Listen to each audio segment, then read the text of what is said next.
좌석을 정돈해 주시기 바랍니다. 회의를 속기하겠습니다.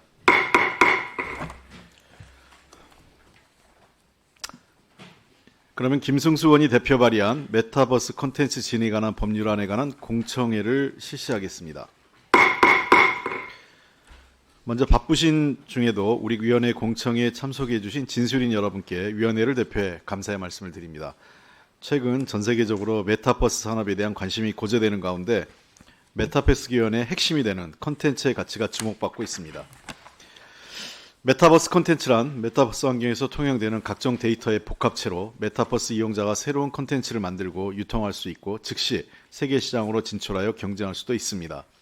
향후 메타버스 환경이 구체화됨에 따라 디지털 문화유산 및 문화자원을 활용한 개인의 메타버스 콘텐츠 창작, 제작이 국민의 문화 향유와 여가 활동은 물론 전 세계적으로 우리 문화의 가치를 확산시키는 데 중추적인 역할을 할 수 있을 것입니다.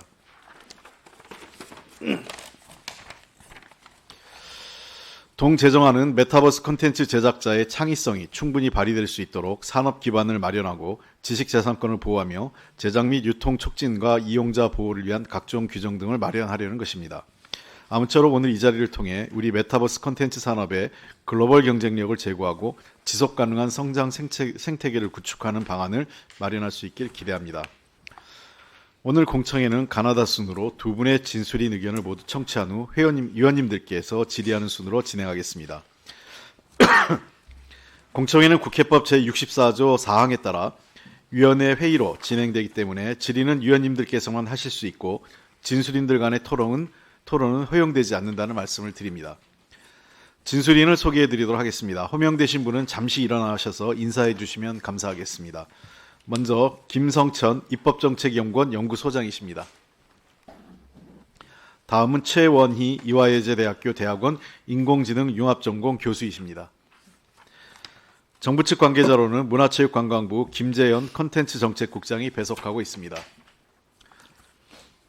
이상으로 소개를 마치고 지금부터 진술인의 진술을 듣도록 하겠습니다. 진술인들께서는 10분 이내의 범위에서 핵심 사항 위주로 진술해 주시면 감사하겠습니다. 먼저 김성천 연구소장님 진술해 주시기 바랍니다. 네, 소개받은 김성천입니다. 지금 김승우 의원님이 발의하신 메타 콘텐츠 진행에 관한 법률안에 대해서 진술하도록 하겠습니다.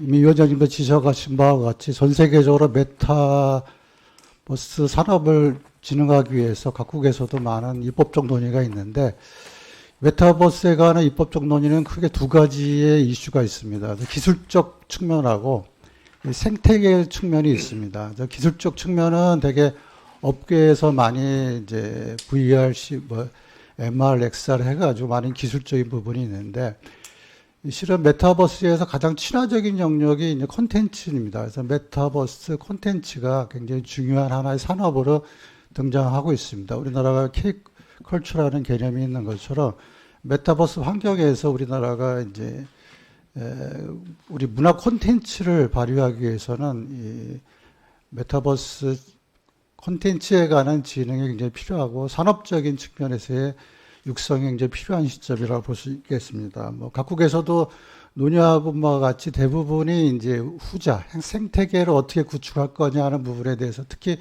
진흥 측면은 업계 스스로도 하지만은 여기 법안에서 제가 관심 갖는 거는 이용자 보호가 굉장히 핵심적인 내용이라 할 수 있겠습니다. 메타버스 환경과 생태계에서는 건전한 발전을 위해서는 이용자 보호가 굉장히 중요한 요소인데 특히 의원님 발의안에서 보면 그 내용에 대해서 많은 부분이 있다는 점에서 굉장히 긍정적이고 저 개인적인 생각은 이 발의안 자체가 갖고 있는 두 개의 축이 이제 진흥 측면, 산업 진흥 측면과 이용자 보호라면은 균형 있게 이제 내용이 들어갔다는 점에서 의미가 크다고 볼 수 있겠습니다. 이미 다른 위원회에서도 이제 메타버스가 관련돼서 법안이 3개가 올라오고 있다고 확인된 바가 있는데 거기에 보시면 주로 이제 정보통신 기술적 측면에 관한 내용이 이제 초점이라면 오늘 법률안은 이제 생태계, 특히 메타버스 콘텐츠에 관한 측면에서 여러 가지 내용을 담고 있다는 점에서는 굉장히 선제적인 의의가 있는 입법이라고 좀 볼 수가 있겠습니다. 내용적인 측면에서는 저희가 전반적으로 잘 구성이 되어 있는데요.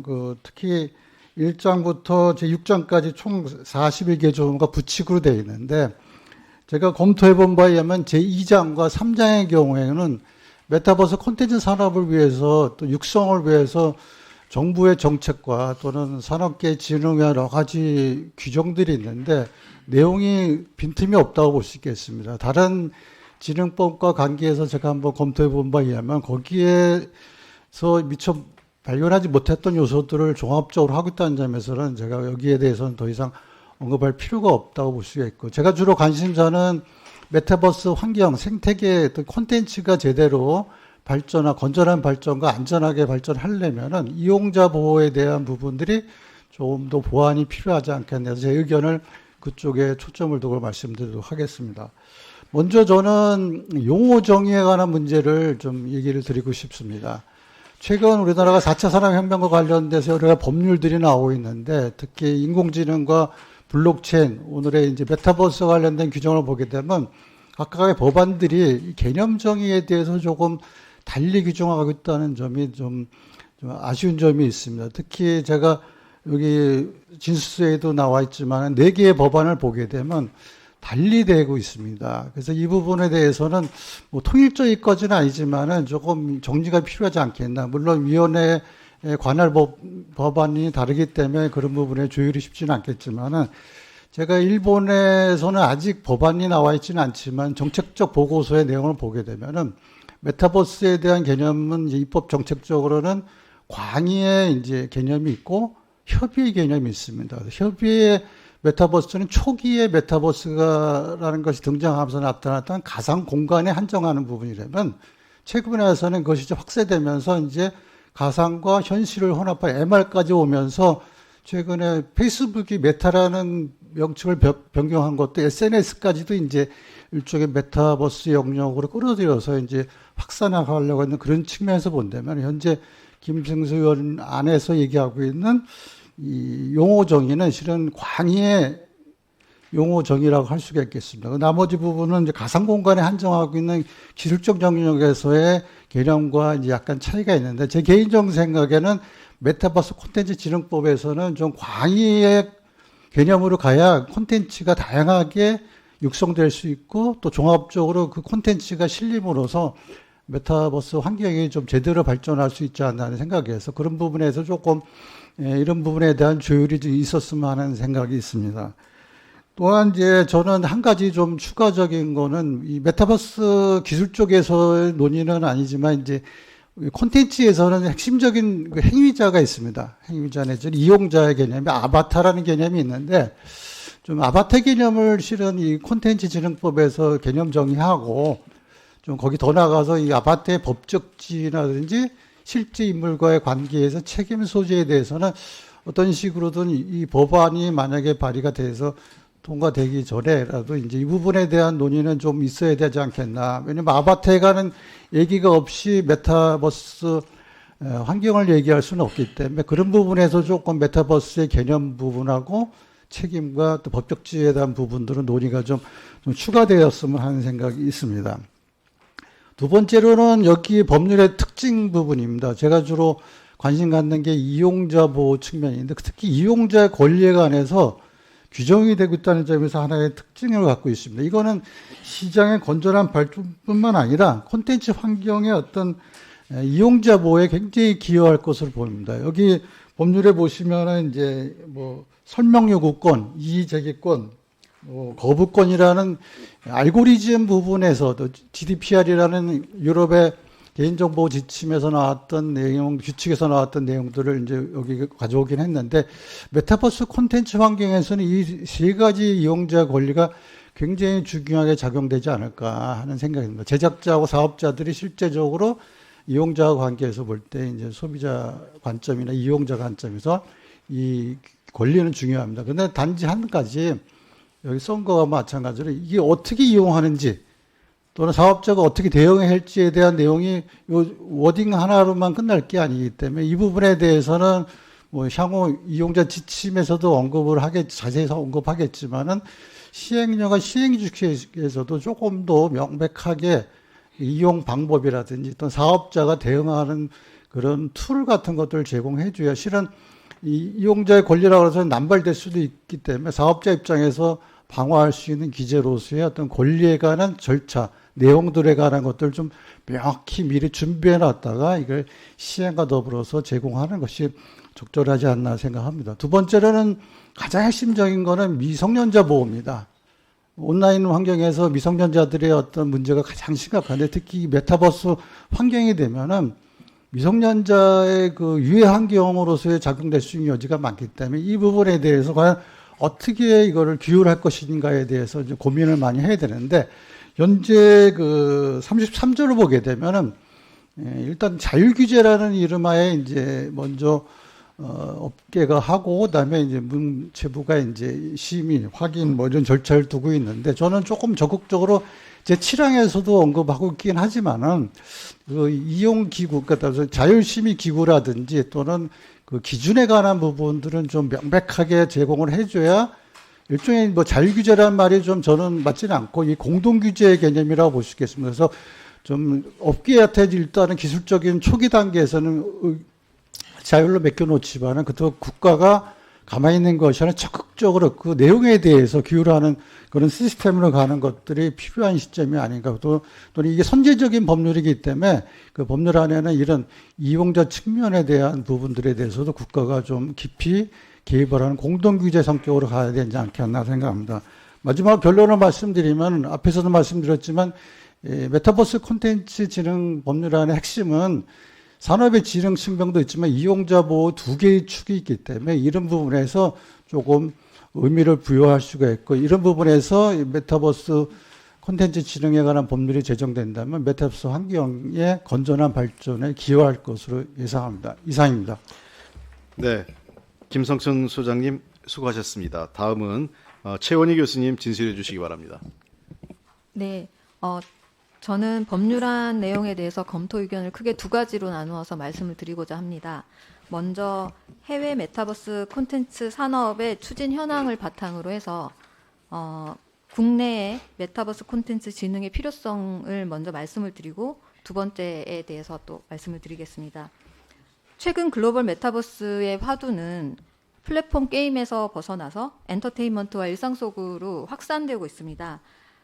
우리나라 같은 경우에는 IT 기술이 발전되어 있기 때문에 2021년부터 게임 산업을 중심으로 빠르게 확산되어 왔었는데요. 2022년 작년에 하반기부터 급격하게 냉각되었습니다. 반면에 해외는 작년 하반기부터 본격적으로 메타버스 콘텐츠에 대해서 산업 역량을 집중하고 있습니다.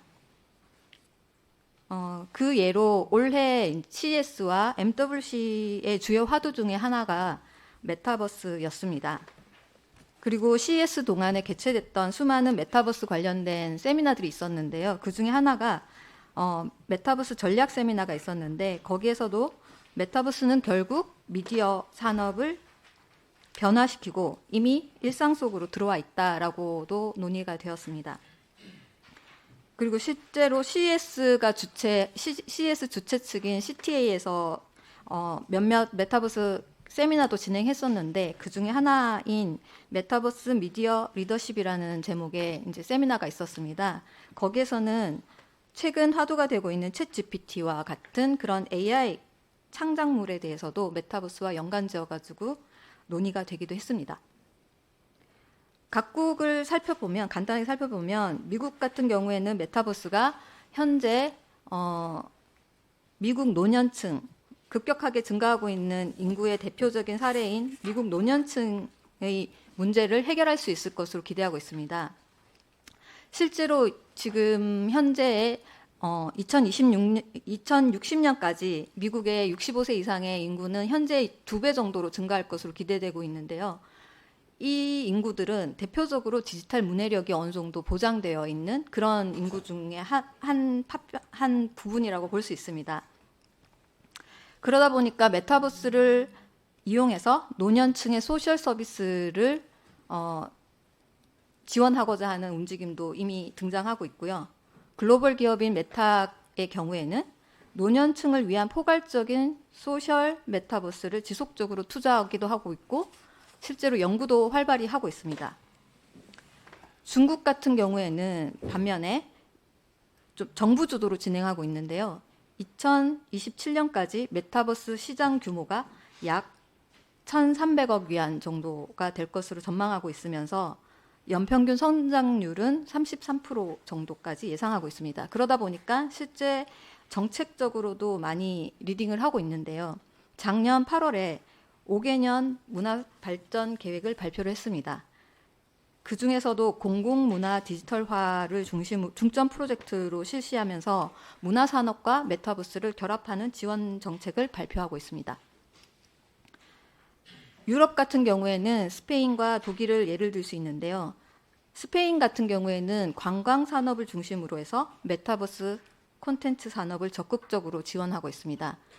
독일의 경우에는 이미 고령층이나 사회 소외계층을 중심으로 해서 메타버스 콘텐츠가 그런 계층을 포용할 수 있는 그런 하나의 방편으로 기대가 되고 있으면서 성장 가능성을 점치고 있습니다. 지금까지 간단하게 각국의 메타버스 콘텐츠에 대한 단면을 말씀드렸는데요. 우리의 현실을 지금 살펴보면은 메타버스 콘텐츠 산업은 아직 성장 중인 초기 상태이고요. 그런 만큼 앞으로 앞에서 제가 언급했던 각국의 상황들을 모두 아우를 수 있는 그런 정부 차원에서의 정책을 펼쳐야 되지 않나라고 생각하고 있습니다. 앞서 김성천 소장님께서 말씀하신 그 메타버스 정의는 추가로 논의되겠지만 메타버스 콘텐츠만큼은 다양한 형태로 활용될 수 있습니다. 그렇기 때문에 온라인에서 유통될 수 있는 모든 가상 콘텐츠를 포괄해야 한다고 생각하고 있는데요. 이런 면에서 본 법안은 우리 문화 산업의 콘텐츠를 중심으로 전반적인 디지털 대전환을 견인할 것으로 보고 있습니다. 메타버스 콘텐츠는 전 세계가 이미 그 방향으로 달리고 있습니다. 그렇기 때문에 대부분의 해외 기업들이 우리가 2021년부터 이미 달려왔던 그 흔적들을 밟으면서 체계적으로 발전을 준비하고 있는데요.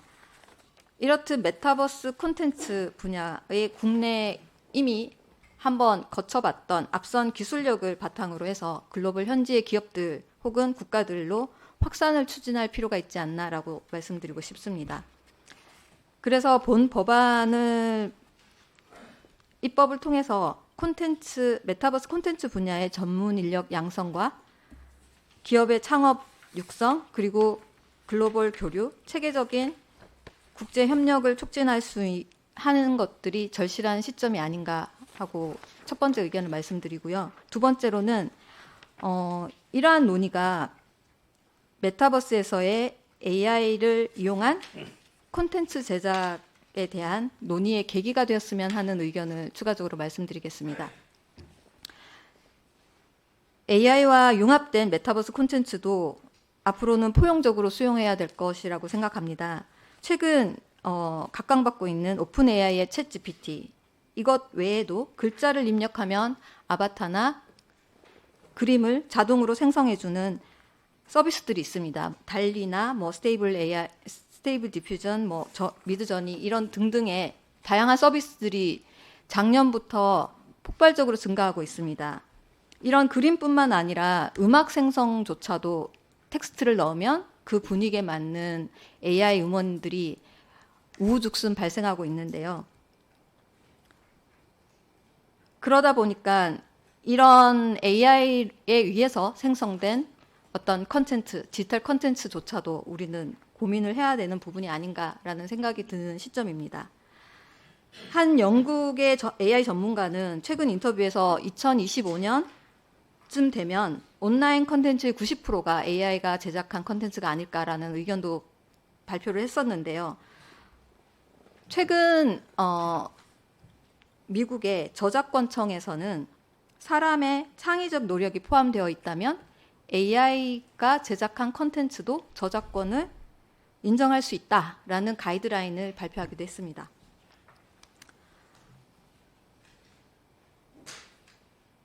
오늘 논의하고 있는 이 법안은 발의안은 결국은 타 메타버스의 관련 법안 대비 창작자와 콘텐츠를 고려하고 있습니다.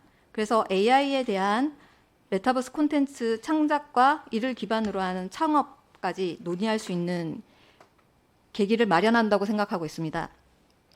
기존에 없던 이런 다양한 분야의 콘텐츠가 융합될 수 있는 메타버스 콘텐츠는 디지털 휴먼이나 아바타 외에도 배경음악, 테마곡, 댄스 동작까지 모든 것을 포함할 수 있는 그런 가상 공간에서 이루어지고 있는데요. 이 가상 공간을 이용자들이 동시에 접속하더라도 이용자별로 서로 다른 콘텐츠를 실시간으로 제공할 수 있습니다. 이런 특성을 포함하면서 AI를 이용하여 생성된 그런 자동으로 생성된 메타버스 콘텐츠는 불특정 다수가 아니라 개인 맞춤식 공연과 전시 이런 부분까지도 진화하고 있습니다. 따라서 메타버스 콘텐츠 진흥에 관한 법률안을 입법을 통해서 메타버스 콘텐츠 분야에서 AI를 활용한 콘텐츠를 포함하여 논의할 수 있는 계기가 마련되었으면 합니다. 이상입니다. 네, 최원희 교수님 수고하셨습니다. 다음은 위원님들의 질의 순서입니다. 질의는 일문일답 방식으로 진행하고 질의 시간은 답변 시간을 포함해서 5분씩 드리겠습니다. 그러면 이계호 위원님 질의해 주시기 바랍니다. 네, 이계호 의원입니다. 예, 두 분 진술인 중에 어느 분이 말씀을 주시면 좋을지 모르겠는데요. 그 메타버스 시장 규모가 지금 작년 말 약 80조 원 정도로 이제 추정을 했는데 2027년에는 이 550조로 이렇게 이제 뭐 굉장히 큰 폭으로 늘어나면서 연간 47.2% 성장률을 보일 것으로 지금 전망을 하고 있습니다. 근데 이제 실제로는 저 국내 이 상황을 보면 우리 최원희 저 교수님도 말씀을 해주셨는데 2021년부터 이제 게임 산업을 중심으로 해서 굉장히 급속하게 확산이 되다가 작년 하반기부터 좀 이 하강기로 이 접어들고 있다 이렇게 지적을 하셨더라고요. 그래서 세계 시장 규모 이게 지금 세계 시장 규모를 말하는 거죠. 아까 80조 원 618억 불이라는 게 그렇죠? 세계 시장 규모 예측이 코로나19 상황 때문에 조금 약간 과대 추정된 건 아닌가요? 어떻습니까? 네, 그 부분은 제가 그냥 말씀을 예, 드리겠습니다. 말씀해 주십시오. 아마도 이거는 조사하는 기관에 따라서 어떤 분야를 얼마만큼 한정하느냐에 따라서 CAGR이라든가 그 금액적인 부분은 다소 차이가 있습니다. 그래서 말씀하신 부분처럼 이게 코로나 기간에 되었다, 이게 뭐 특정 국가만 한정되었다 이런 부분은 이제 우리가 어떤 분야로 타겟하느냐에 따라서 조사는 다시 한번 해야 되지 않을까라고 생각합니다. 예, 우리 국내 상황이 이제 작년 하반기부터 이 하강기에 접어들고 있는 것으로 그렇게 확인을 해 주셨기 때문에 그런 상황에서 세계 시장 규모가 이렇게 그냥 매년 뭐 47%씩 이 급속한 초고속 성장세를 이어간다는 게 과연 가능할까 하는 의구심이 들어서 한 가지 이제 문제 제기를 해봤습니다. 부처 간 효율적 업무 분담 문제인데 지금 과기부와 문체부가 이제 이해관계 부처거든요. 두 개 부처가 이해관계 부처인데 두 부처가 보고 있는 관점이 좀 차이가 있는 것 같아요. 과기부는 이 민간 중심의 자율 규제 내지는 또 그 신산업 여건을 고려해서 최소 규제, 그러니까 근본적으로 이 기술 발전을 위해서 선제적 규제 완화 내지는 규제 혁신을 기하기 위해서 노력을 하는 것 같고, 문체부는 이제 메타버스 내에 이 지식 재산권 보호 그리고 이 그와 관련된 이 규제 업무를 관장을 하고 있고요. 또 저작권법상 이 보호 대상과 범위 등에 대한 기준을 포함해서 이 가이드라인을 마련하겠다 이렇게 밝히고 있거든요. 그런 걸 보면 과기부는 규제를 완화하는 게 이 상당히 방점을 두고 추진을 하는 정책 방향이고, 그런가 하면 문체부는 이 도리어 일정한 정도의 이 산업 보호를 위한 규제가 필요하다. 그런 이 측면에서 지금 각자 접근을 하고 있다고 봐져요. 그러면 이 부분은 이 경우에 따라서 양립하기가 대단히 어려운 그러한 또 방향일 수도 있습니다. 그래서 관계 부처 간에 정말 섬세한 조율이 필요하고 또 이에 대한 이 논의가 원만하게 이루어져야 되는데 지금까지 그러한 논의가 이루어지는 흔적이 보이질 않아요. 뭐 그런 측면에서 우리 진술인 중에 김성천 교수님께서 말씀해 주시겠습니까? 어떻습니까? 이런 서로 다른 입장의 부처가 갖고 있는 현실 속에서 적절한 어떤 조율 방안 같은 게 나올 수 있는 것인지 그런 부분에 대해서 뭐 나름 생각하시는 대로 의견을 주셨으면 좋겠습니다.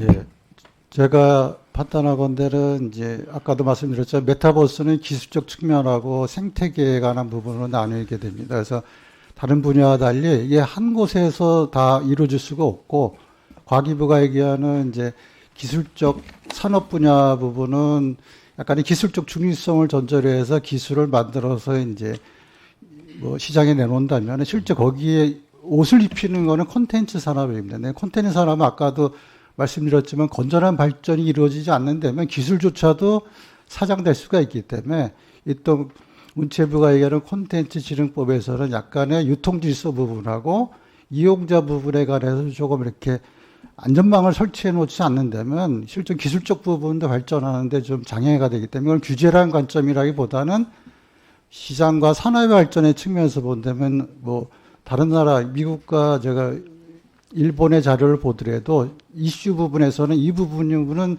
굉장히 먼저 선제적으로 하고 나가고 그다음에 기술 발전을 같이 가고 있다는 점에서 볼 때는 뭐 각자 약간 달리 접근해도 문제는 없다고 저는 생각합니다. 네, 이기호 의원님 수고하셨습니다. 다음은 김예지 의원님 질의해 주시기 바랍니다. 네, 우선 두 분 진술인께 감사를 드립니다. 아까 이기호 의원님 말씀 주셨지만 이제 해마다 이 성장이 매우 빠른 속도를 보여주고 있고요. 향후에 메타버스가 소셜미디어와 게임 플랫폼을 대체하고 최대 8조 달러 가량의 시장을 형성할 것이라는 예견도 있습니다. 이에 더해서 정부도 메타버스 중요성을 인식하고 또 국가 지원 체계를 마련하기 위해서 국정 과제로까지 발표하는 등 성장 동력을 선점하기 위해서 노력을 하고 있는 것 같다는 점에서 이 공청회가 상당히 중요해 보입니다. 저는 질의도 질의지만 몇 가지 좀 말씀드리고 싶은 게 있어서요. 좀 전에도 말씀 주셨지만 타 법률과의 중복 우려를 좀 해소할 필요가 있어 보입니다. 현재 과방위에서 세 분의 여야 의원님들이 발의하신 메타버스 산업진흥 법안 소위를 이미 통과한 상황입니다. 관련해서 문체부에서 확인한 결과로는 국무조정실을 통해서 법률간 쟁점 조문을 정리해서 각 상임위에서 개별적인 입법 추진을 하겠다는 것을 확인했는데 여전히 우려되는 부분이 남아 있습니다.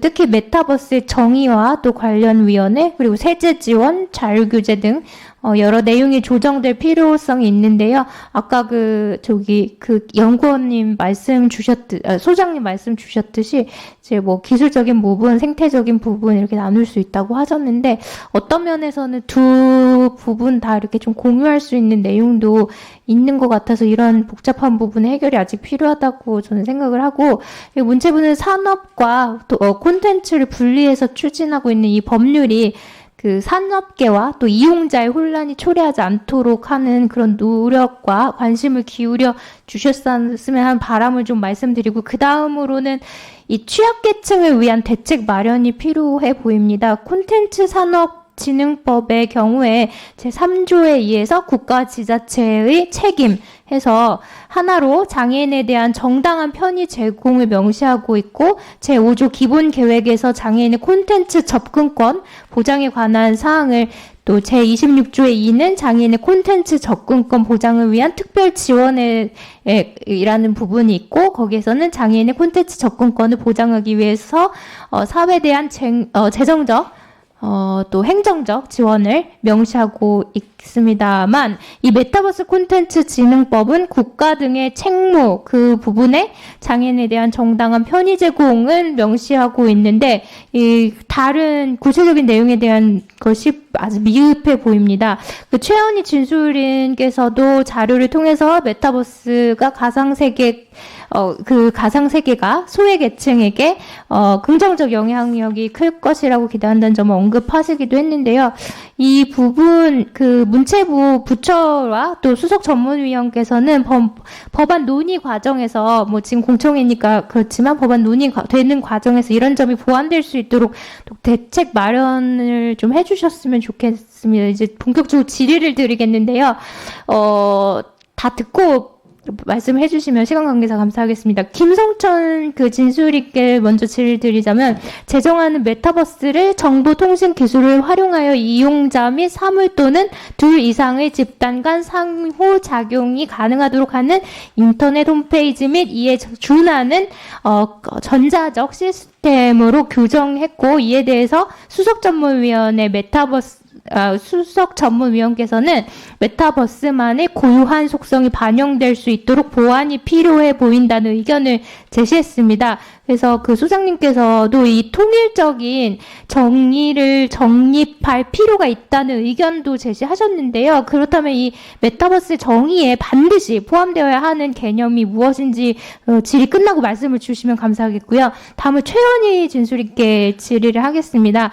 그 교수님께서는 자료를 통해서 미국의 경우 메타버스가 미국 노년층이 직면한 문제를 해결할 것이라고 기대하고 있으며, 고령자 및 장애인들에 대해서도 혁신적인 경험을 제공할 것이라고 밝혔는데요. 그렇다면 메타버스가 소외계층에게 구체적으로 어떠한 경험들을 제공할 수 있는지, 그리고 입법부와 행정부는 그러한 기술과 콘텐츠의 발전 촉진하기 위해서 어떤 역할을 해야 하는지 의견을 주시면 감사하겠습니다. 이상입니다.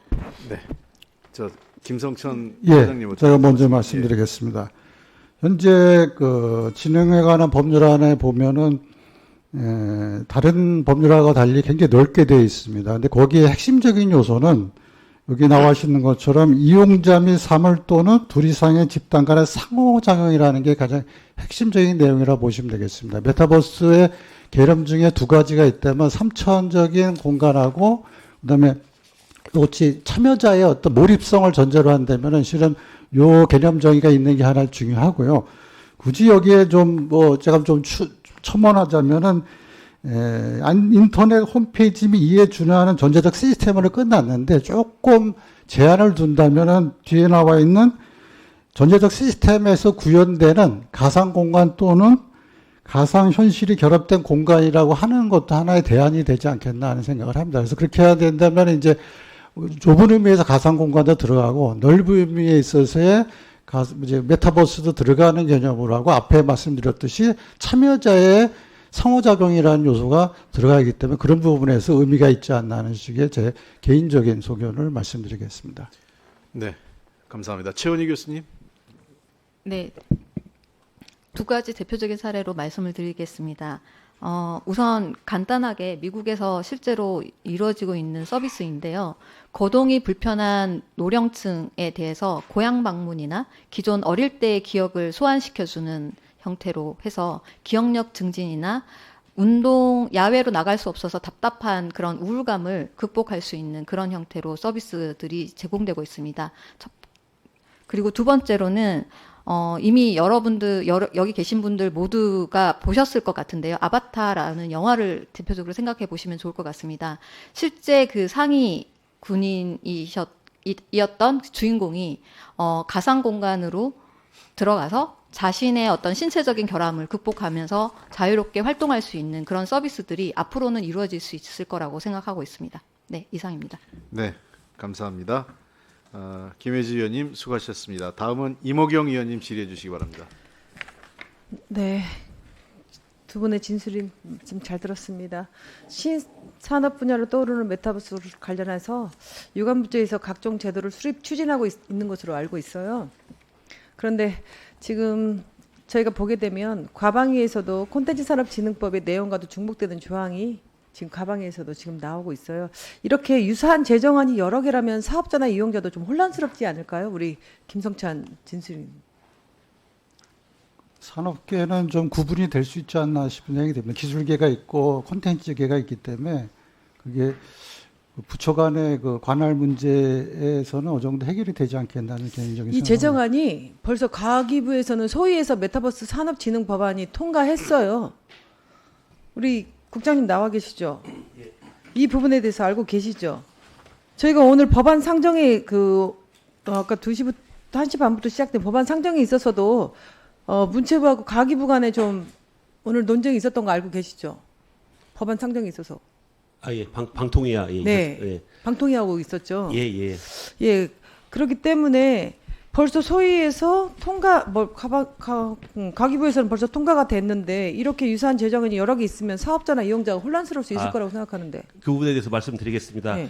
당초에 이제 과기부에서도 그 메타버스법을 발의를 했고요. 문체부에서도 메타버스 콘텐츠법을 발의했습니다. 그래서 양 부처 간에 이제 중복을 없애기 위해서 이 부분에 대해서는 국무조정실에서 조정을 했고요. 그래서 두 개의 법안을 동시에 추진하고 메타버스 콘텐츠에 대한 건 문체부에서 하고 메타버스 플랫폼에 대한 건 과기부에서 하는 걸로 정부 간에 이견이 조정이 되었습니다. 그래서 그 두 법을 동시에 추진하고 있는 겁니다. 그럼 지금 문체부하고 과기부는 지금 이견이 없습니다. 협의를 예. 했습니까? 국조실에서 조정이 됐습니다. 네.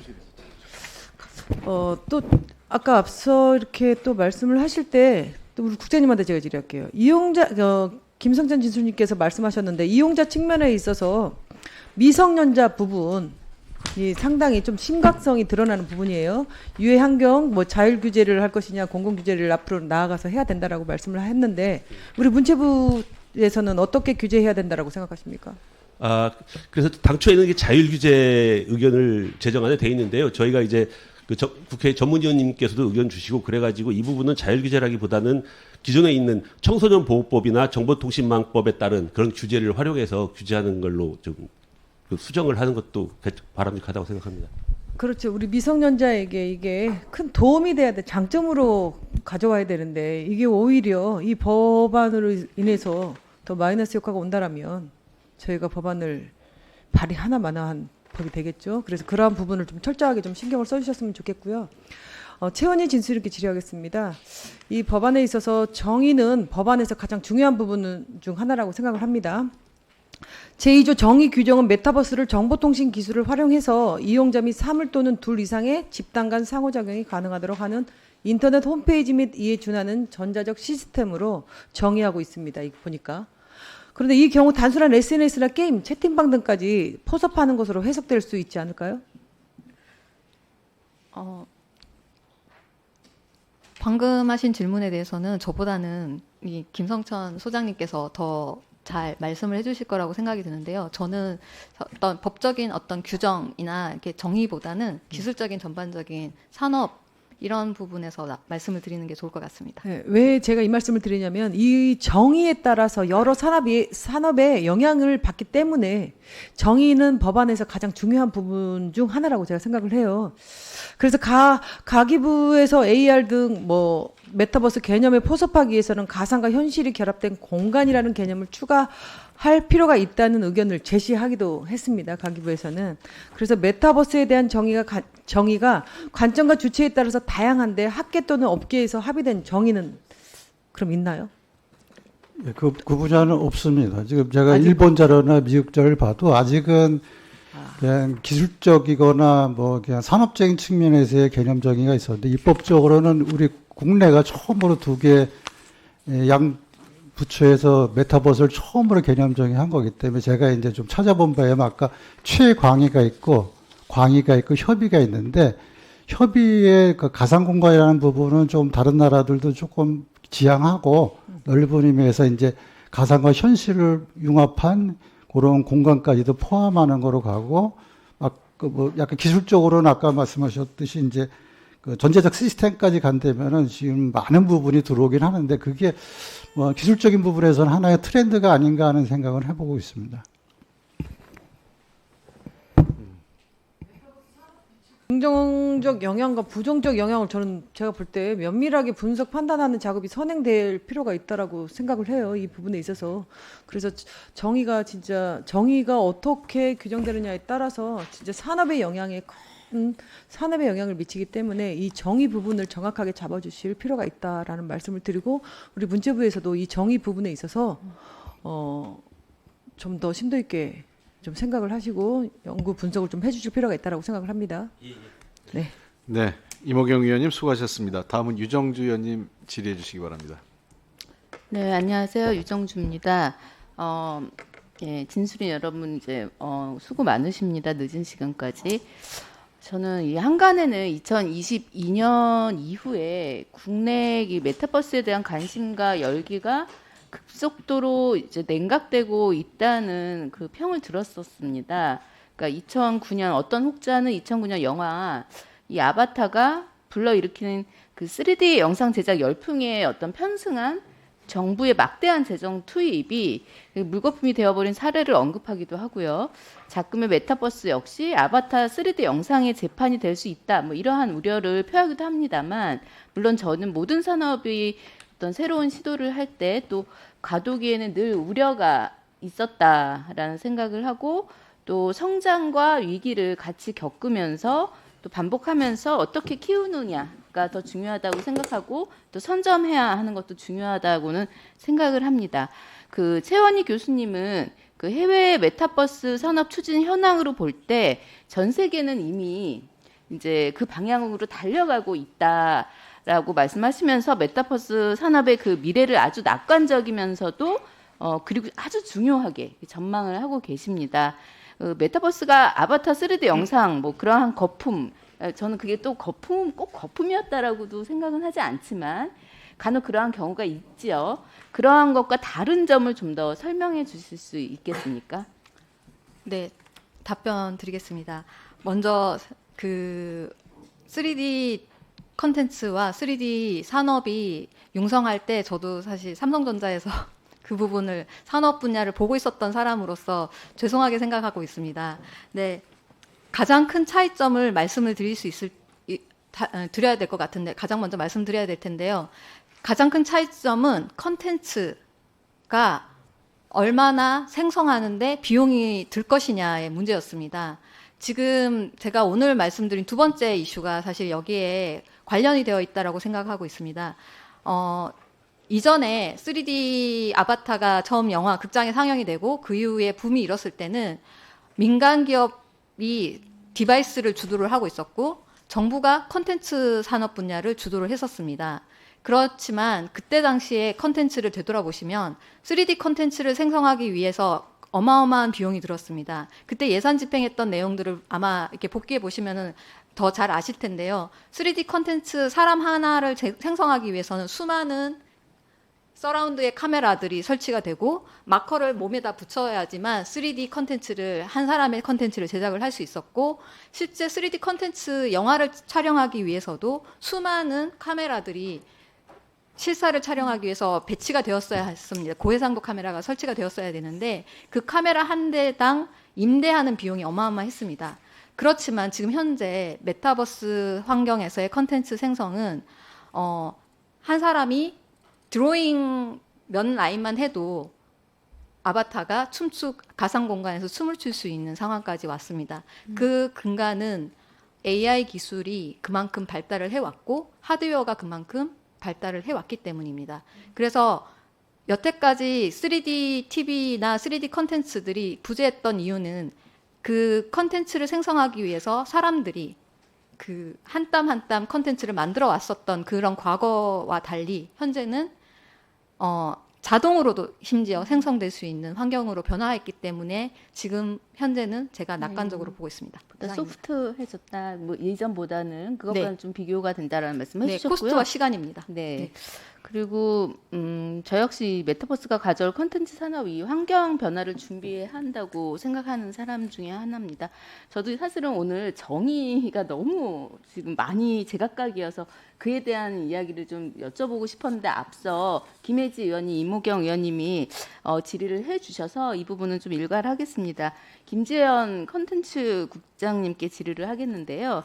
이 제정안 그 8조에 메타버스 콘텐츠 발전위원회를 설치를 규정하고 있지 않습니까? 예, 그렇습니다. 네, 근데 이 제정안에는 위원장을 국무총리로 하고 위원회 위촉 역시 국무총리가 위촉하도록 이렇게 하고 있습니다. 이는 콘텐츠 산업진흥법과 같죠?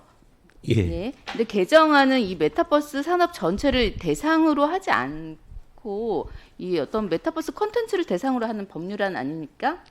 그렇습니다. 네. 그러면 이 메타버스 콘텐츠 발전위원회의 경우는 문체부에 그 두는 것이 합당하다 이렇게 생각이 드는데 문체 조금만 주십시오. 역시 그 국무조정실은 필요한 경우에 그 논의의 전문성, 회의 개최의 융통성 측면에서 문체부 소속 위원회로 설치할 필요가 있다는 의견을 냈다라고 적고 있어요. 그러면 김재현 국장이 그 앞서 제가 말씀드린 것처럼 제정안에는 국무총리를 위원장으로 해서 발전위원회를 설치하는 것으로 되어 있습니다. 이에 대한 문체부의 의견 좀 말씀해 주시겠습니까? 예.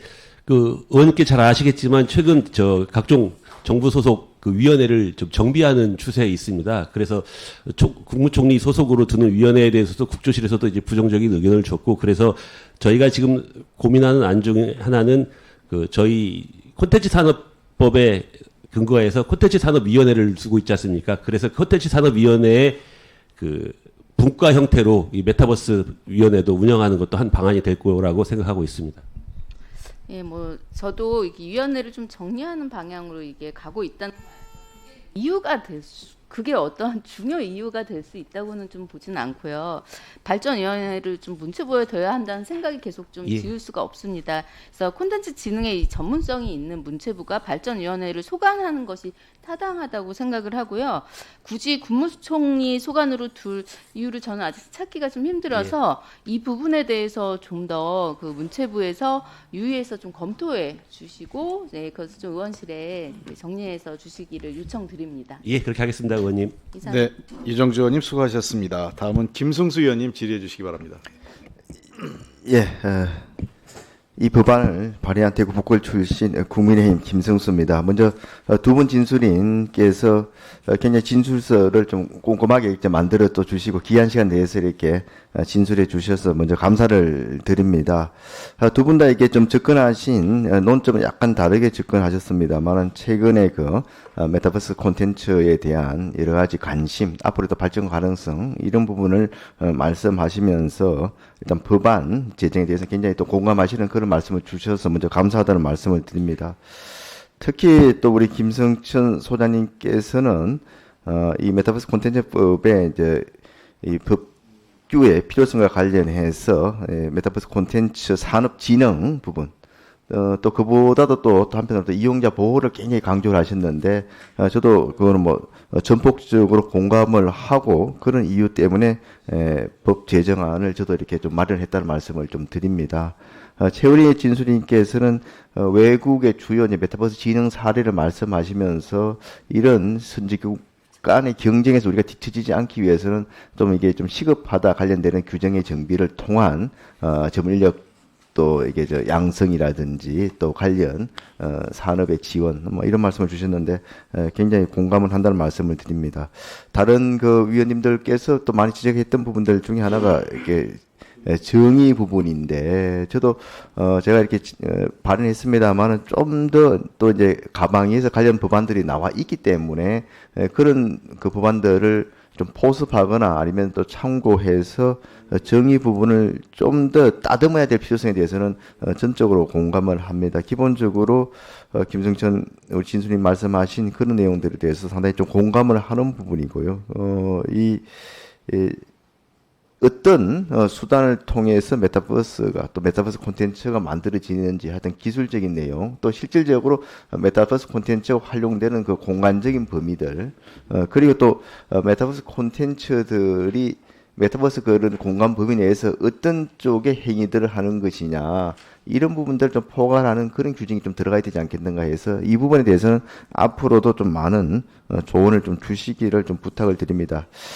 제일 사실은 그 고민했던 부분이 이용자 보호인데 저희도 이게 이 법이 시급하다는 부분이 결국은 지령도 중요하지만 지금 우리가 미처 제도적으로 지금 정리가 안 된 상태에서 메타버스 내에서 여러 가지 활동들이 이루어지고 있고 이 금전 관계라든지 이런 것들도 지금 진행이 되고 있고 심지어는 이제 실제 범죄 행위 주로 아바타에 대한 그런 뭐 범죄 행위를 비롯해서 많은 부분들도 지금 발생하고 있는 상황에서 뭔가 이런 이용자 보호를 위한 그런 제도 마련이 굉장히 시급하다 이런 생각들을 하고 있었습니다. 그리고 이제 제가 좀 간과했던 부분 중에 하나가 결국은 말씀하신 중에 이제 아바타와 관련된 부분들 이거 굉장히 좋은 좀 제안을 주셨다고 생각하고 또 이런 부분들을 특히 이제 아바타와 관련해 가지고는 어떤 점이 좀 보완돼야 될 것인지 이따 한번 좀 말씀을 주시고 또 그런 부분에 대해서도 또 이게 의견을 주시면 굉장히 감사하겠습니다. 특히 이제 그러니까 이게 메타버스 내에서 이루어지는 여러 가지 그 범죄 행위가 앞으로 이제 추정할 수 있는데 그런 범죄 행위하고 또 이게 메타버스 아닌 현실 세계에서 범죄하고 동일하게 처벌이 적용돼야 될 부분도 있지만 또 한편으로는 달리 적용돼야 될 부분. 그러니까 이제 아바타에 대한 만약에 똑같은 그 성범죄가 이루어졌을 때 현실에 있는 사람에 대한 성범죄와 아바타에 대한 성범죄가 동일한 잣대의 그런 기준으로 처벌받아야 될 것인지 아니면 아바타가 이게 사람을 대체하고 있다 하더라도 사람이 아니기 때문에 조금 규정을 달리 해야 될지 그러니까 이렇게 좀 차별화된 그런 처벌이 필요한 부분도 있을 테고 아니면 동일한 처벌이 필요한 부분도 있을 테고 그래서 그런 것들 앞으로 우리가 좀 고민해야 될 부분이 아닌가 이렇게 생각을 합니다. 그래서 그런 쪽에 대해서 좀 의견을 좀 말씀해 주시길 바라고 특히 이제 다른 부처와의 관계들도 말씀을 주셨는데 지금 방통위 국장도 나와 있는 걸로 알고 있습니다만 방통위 쪽에서 좀 반대하는 부분들이 있습니다. 이게 중복 규제라든지 뭐 이런 것들 이야기를 하는데 그런 부분에 있어서 조금 조정해야 될 부분이 있는지에 대해서도 두 분 진수님께서 각각 좀 말씀을 해 주시기 바라고 지금 방통위 국장님 나와 계시죠? 예, 방통위 국장도 이게 지금 일단 반대하는 그런 주장을 하기 위해서 나왔기 때문에 저도 좀 기회를 드렸으면 합니다. 그래서 방통위 쪽의 의견도 이따 간략하게 한번 말씀해 주시기 바랍니다. 예, 말씀드리겠습니다. 먼저 제가 말씀하신 부분에 대해서 두 분 진수님들 좀 답변해 주시고 또 방통위 국장도 한번 답변해 주시기 바랍니다. 예, 제가 먼저 말씀드리겠습니다. 아바타에 대한 부분은 실은 개념 정의도 좀 어렵고 만약에 들어간다면 이제 법적 지위에 대한 부분도 들어가야 되는데 이게 과연 이 콘텐츠 진흥법에 들어가는 게 맞느냐 안 맞느냐는 좀 논의가 필요하다고 봅니다. 왜냐하면 이게 민사적인 문제도 있고 형사적인 문제도 있는데 과연 이 진흥법에서 이용자 보호라는 이름으로 과연 그걸 포괄할 수 있는지에 대해서는 한번 고민을 해봐야 되지 않겠나 생각하고요. 법률안에 대한 방통위의 입장하고 여기 이제 문체부의 법안하고의 이제 관계 부분은 제가 방통위의 의견을 들어보지를 못했기 때문에 그 부분에 대해서는 제가 뭐 별도로 지금 단계에서는 말씀드리기는 좀 어렵다고 보겠습니다. 예, 그러면 네, 저도 우선 방통위와의 조정의 필요성에 이런 부분은 말씀을 듣고 이제 고민을 해봐야 될 부분인 것 같고요. 아바타에 대한 부분만 먼저 말씀을 드리겠습니다.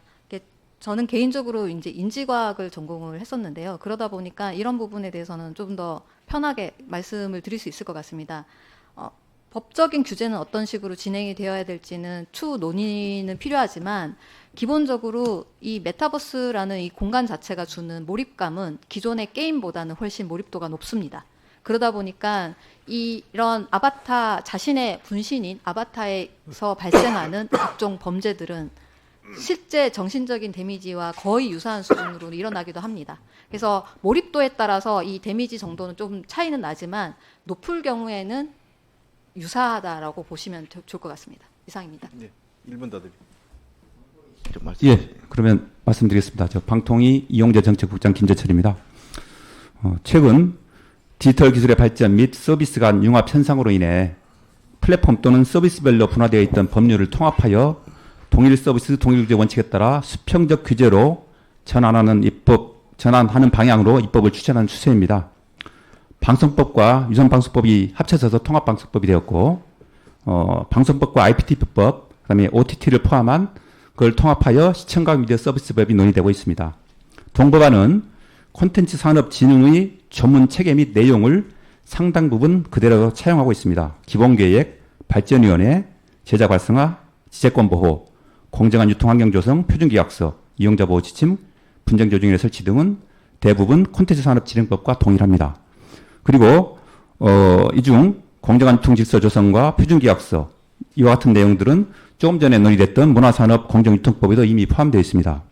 이처럼 기술 발전에 따라 법률을 통합하는 추세와 상당 부분 동일한 내용의 콘텐츠 산업진흥법이 이미 존재한다는 사실을 고려할 때 신기술 기반의 플랫폼이 등장할 때마다 IPTV 콘텐츠법, OTT 콘텐츠법, 메타버스 콘텐츠법과 같이 별도의 칸막이식 법률을 제정할 수는 없을 것입니다.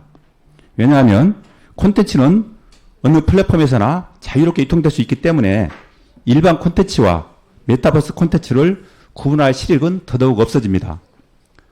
메타버스 콘텐츠 산업진흥은 기존의 콘텐츠 산업진흥법과 문화산업진흥기본법으로도 충분히 진흥이나 지원이 가능하고, 메타버스를 포함한 사이버 세상에서의 이용자 보호 관련 사항은 현행법상 전기통신사업법과 정보통신망법의 적용 대상입니다.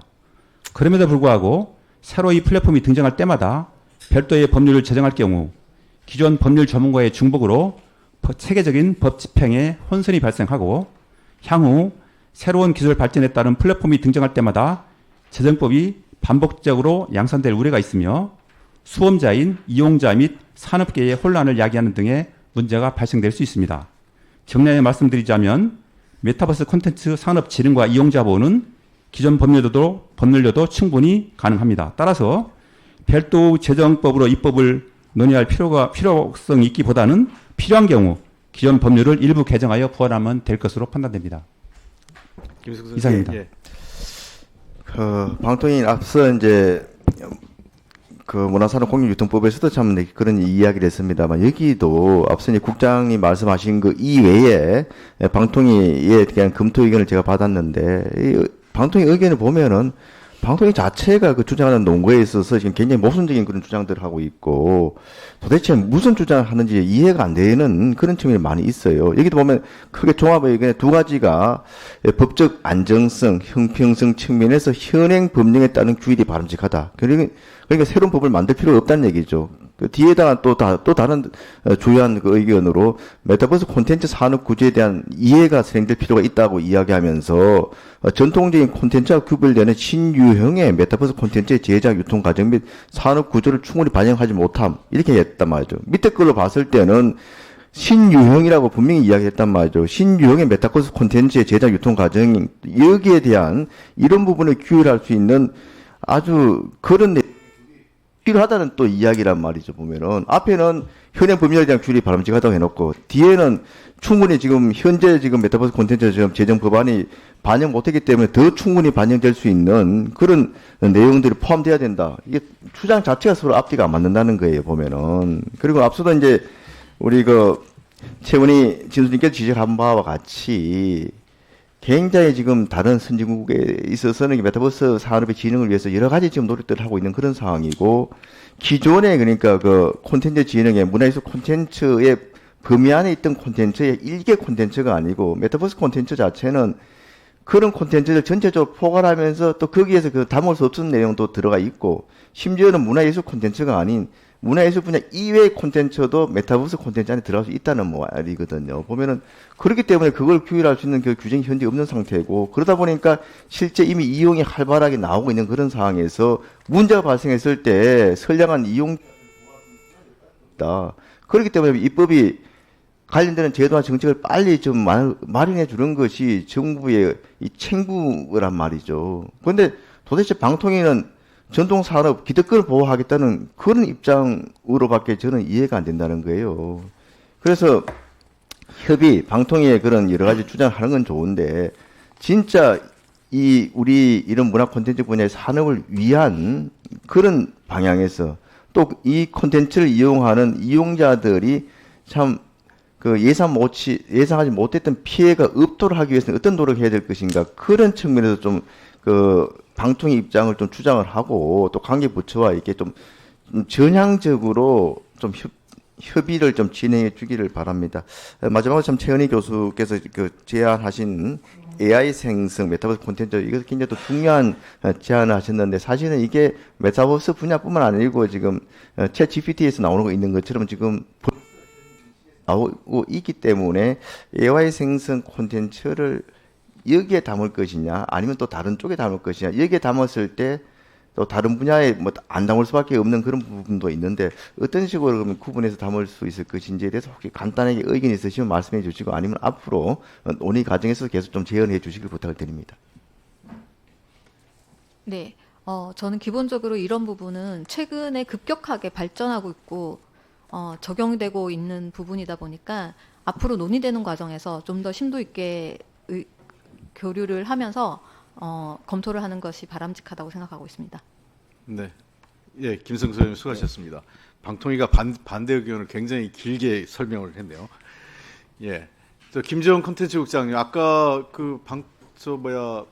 이 방통위하고 협의됐다 그러지 않았어요? 국조실 통해서? 아니요, 저 과기부하고 과기부하고 두 개의 법이 과기부하고, 예, 그렇습니다. 방통위는 그 협의 대상이 아닌가요? 국조실에서 그때 조정 회의를 했는데 과기부하고 문체부만 불러서 그때 회의를 했고, 과기부는, 왜냐하면 과기부는 별도의 법을 만들었고 문체부도 두 개의 법이 발의됐기 때문에 그 두 법을 어떻게 할 것인가 그때 논의에. 아니 근데 저 이해가 안 되는 게 두 개 법안은 있다 치더라도 관련된 부처에서 다른 부처에서 이견이 있으면 해당 부처도 불러서 의견 조정을 했어야 되는 거 아닌가 하는 거죠. 예, 근데 국조실에서는 그 당시 회의에서는 방통위는 부르지 않았습니다.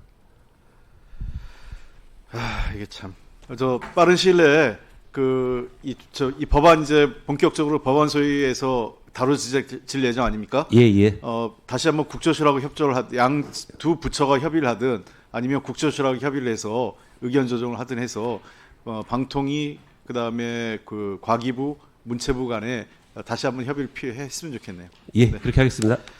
예, 더 이상 질의하실 의원이 없으면 이것으로 질의를 모두 마치겠습니다. 이상으로 메타버스 콘텐츠 진행에 관한 법률안에 관한 공청회를 마치겠습니다. 기한 시간을 내어 공청회에 참석해 주신 진술인 여러분께 감사 인사 말씀을 드립니다. 향후 우리 위원회는 법률안 심사 시 오늘 공청회에서 제기된 다양한 의견들을 폭넓게 수렴하여 성숙한 결론을 도출시키도록 하겠습니다. 이상으로 오늘 회의를 모두 마치도록 하겠습니다. 위원님 여러분, 진술인 여러분, 그리고 수석 전문위원과 보좌진 등 국회 직원 여러분 모두 수고하셨습니다. 사내를 선포하겠습니다.